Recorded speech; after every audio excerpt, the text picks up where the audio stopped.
The laughter echoed across the marble lobby of the skyscraper.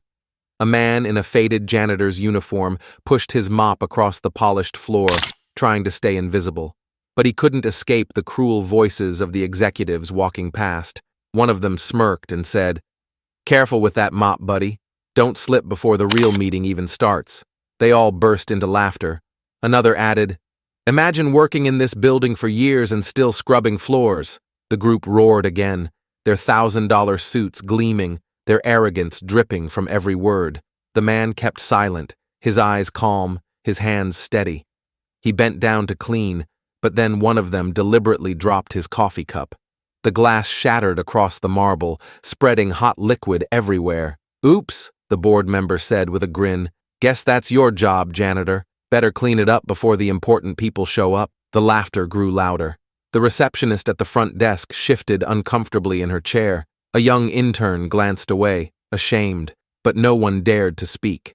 The janitor knelt and started picking up shards of glass with his bare hands. A drop of blood appeared on his palm, but he didn't flinch. He looked up and said softly, "Sir, you should be careful. Someone could get hurt." The board member sneered. "No, you should be careful. That's your place, janitor. Keep quiet and clean.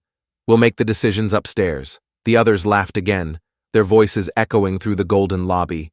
And then, silence fell. The chairman of the board, Mr. Langston, had entered the building. Silver hair, sharp suit, presence like a hammer. His voice boomed across the lobby. "What's going on here?" The board members straightened immediately. One of them babbled, pointing at the janitor. "Nothing, sir. Just making sure the janitor doesn't disturb today's meeting." Langston's eyes narrowed. He looked at the man in the janitor's uniform with cold disdain. "Then escort him out. We don't need distractions today." The words landed heavily. The board members smirked again, satisfied. One leaned closer and whispered with a cruel grin, "You heard the man. Out you go, janitor. This is the world of power, something you'll never understand." But the man didn't move. He stood straight, blood still fresh on his palm. His eyes locked on theirs, no longer silent, no longer small. He slowly set the mop against the wall. Then, from his pocket, he pulled out a sleek leather folder. He opened it, and inside lay an official document, stamped and signed. His voice was calm, but every word cut through the air like a blade. "I'm afraid you're mistaken. I am here for the meeting, and not as a janitor. As your new CEO." The lobby froze. The laughter died instantly. Coffee cups stopped midair.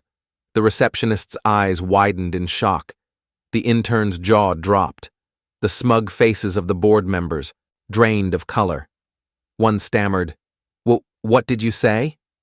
The man looked each of them in the eye. "My name is David Carter.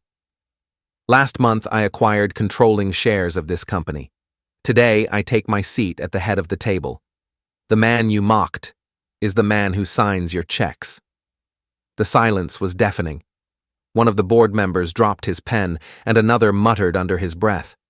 Even Mr. Langston, the Iron Chairman, faltered for the first time.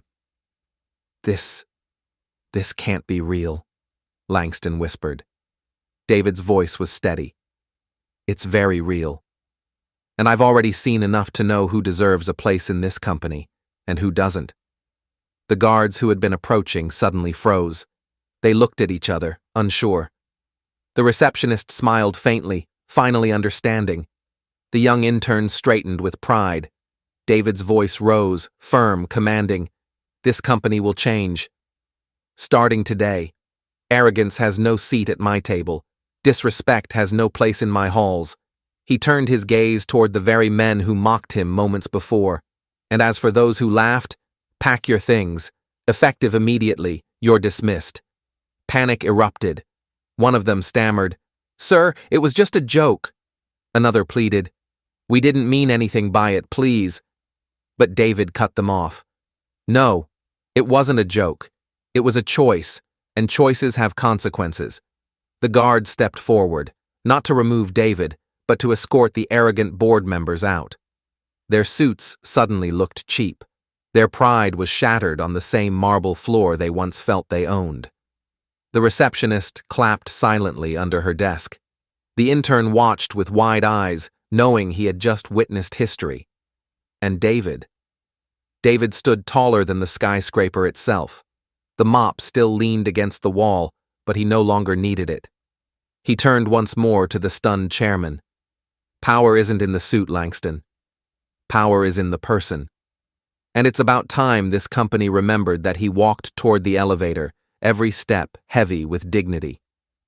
The lobby remained silent, except for the sound of his footsteps echoing like a drumbeat of justice. The doors closed behind him. The staff exhaled in relief. Justice had been served, and the moral hung heavy in the air, undeniable and unforgettable. Never judge someone by the uniform they wear. You never know if the janitor you mock is the CEO who owns everything you dream of controlling.